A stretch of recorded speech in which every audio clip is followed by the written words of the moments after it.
Welcome to the Global Focus Review channel. You've probably come across the term apocryphal before, which refers to ancient writings that are closely guarded and often unknown to the general public. Lately, there has been a growing interest in these apocryphal books, which are not included in the common biblical canon, but are present in certain Christian traditions. In this video, I will share information about these ancient writings with you. I encourage you to watch until the end. Leave a like if you find it relevant, and share your opinions in the comments. The topic of discussion is the mystery of the hidden apocryphal books. Let's begin by exploring the etymology and origin of the word apocryphal. This term has its roots in ancient Greek, where apio means away, and kryon means to hide or conceal. In late Latin, apocryphal translates as secret. Therefore, we can understand that apocryphal essentially means something hidden from those outside, something that is concealed or guarded. These apocryphal books were not named arbitrarily. In the past, the Catholic Church kept these books locked away, preventing them from being read by everyone, with the intention of preserving the ancient knowledge they contained. Apocryphal books, also known as deuterocanonical or pseudo-canonical, are a collection of religious texts that were not included in the official canon of major Abrahamic religions like Judaism, Christianity, and Islam. These books were written in different periods and various regions of the world. Apocryphal books of the Old Testament include texts such as the Book of Tobit, the Book of Judith, the Book of Baruch, the Book of Wisdom, the Book of Sirach, also known as Ecclesiasticus, as well as additions to the books of Esther and Daniel. These books are primarily found in Catholic versions of the Bible and are considered canonical by some Eastern and Orthodox Christian denominations. However, Protestant and Jewish denominations have traditionally not recognized these texts as part of the official biblical canon. They view them as having historical or devotional value, but not as being inspired in the same way as other books of Scripture. The reasons for excluding these texts vary, but generally relate to concerns about their lack of historical authenticity or their non-recognition by religious leaders of that time. The apocryphal books of the New Testament refer to writings by early Christians that were not included in the widely accepted canon of the New Testament by most Christian churches. These books include the Gospel of Thomas, the Gospel of Mary Magdalene, the Gospel of Judas, and the Gospel of Philip, among others.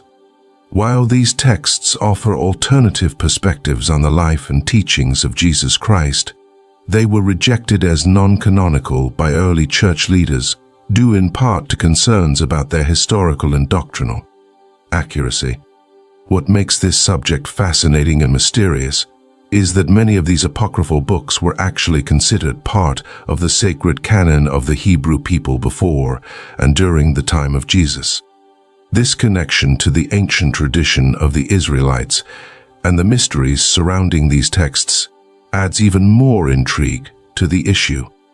Some Bible translations, such as the Septuagint, included several additional books and extra chapters to the Book of Daniel, addressing intriguing subjects.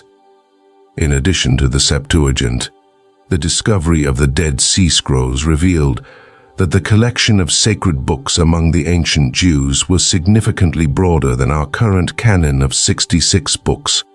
While our canon contains 66 books, other canons, such as the Catholic canon and the Ethiopian canon, feature a variety of additional books. Many of these books were removed from the Holy Bible by the Catholic Church, but they are mentioned within the 66 books of the Bible. Interestingly, the Bible itself references these writings and even cites extensive passages from them.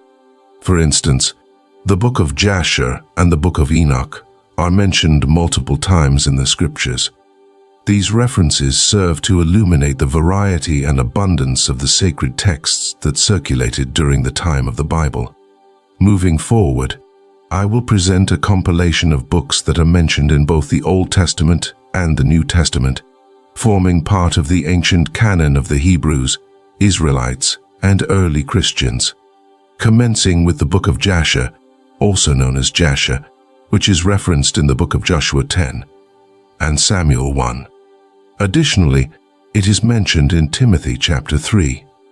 From the context of the Book of Samuel, it is inferred that Jasher was a collection of poetry from various books. Presently, numerous works claim to be this lost book, but they are pseudepigraphical copies where the authors merely adopt the title Book of Jasher, although they are not the original. As far as we know, the original book is lost. Apart from the Book of Jasher, we also possess the Book of the Wars of the Lord, which is mentioned in Numbers 21.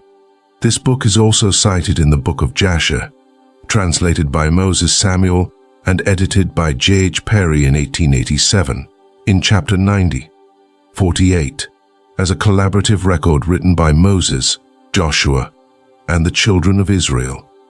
Other writings in the Old Testament include the Chronicles of the Kings of Israel and the Chronicles of the Kings of Judah, mentioned in the books of Kings in 1 Kings 14, 19, and 29.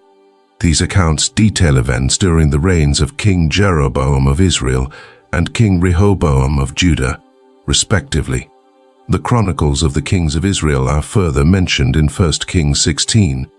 In relation to King Zim, both books are mentioned more than 30 times throughout the first and second books of Kings. They are also referenced in the Holy Scriptures of the Old Testament. One of these books is the account of Nathan the prophet, also known as the Acts of Nathan the prophet, or simply the history of the prophet Nathan.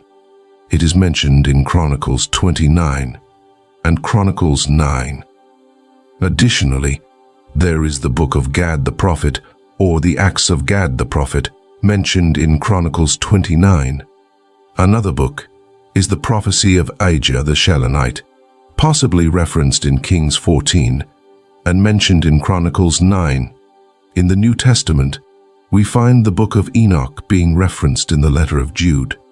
This ancient text discusses fallen angels, demons, and ancient giants, and is considered canonical by many Christians today, as well as by the canon of Ethiopian Christians.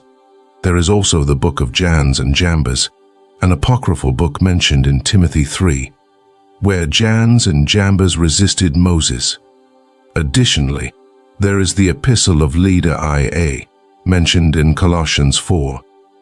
Other references include the 2 letters to the Corinthians written by the Apostle Paul, mentioned in the Corinthians themselves, referenced in Corinthians 5.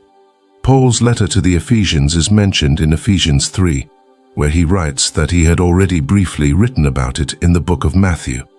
In Matthew, there is a quotation of a prophecy made to Jesus, mentioning the 30 pieces of silver that were allegedly prophesied by Jeremiah.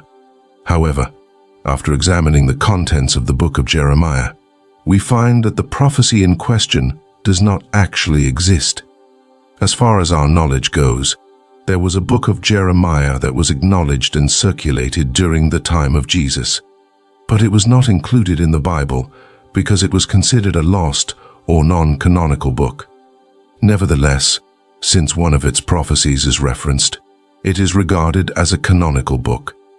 This is just a brief selection of Old Testament books mentioned in the Bible and referred to by the 66 books that comprise our current canon. Additionally, there are several other books, such as Judith and Tobit, which are recognized in the Catholic canon and were considered valid for the ancient Israelites. Apart from the apocryphal books mentioned in the scriptures, there are also other books that should be included. I recall a verse from the Book of Revelation warning about the consequences of removing or adding anything to that particular book. The truth is that many books were excluded from the Holy Scriptures, not just the apocryphal ones. It's also important to mention the Pseudepigrapha, which are essentially false writings. The term Pseudepigrapha comes from the Greek word pseudo, meaning false or deceitful, and epigraph, referring to an inscription or writing. Therefore, these books are false or falsely attributed. The Pseudepigrapha mainly consists of works where people pretended to be biblical characters and wrote texts that were nothing but lies. Unfortunately, this occurred frequently in ancient times, and many of these works were deemed false and not recognized as authentic scriptures. We must exercise caution when dealing with such texts, as they are nothing more than deceptive fabrications. The discoveries of the Dead Sea Scrolls have granted us access to numerous ancient writings that were considered genuine and sacred to the ancient Essene Jews. Among these documents, copies of the ancient Book of Enoch were found, along with several other texts dating back up to 300 years before Christ. These discoveries have also provided us with an older version of our biblical canon, dating back approximately 2,000 years.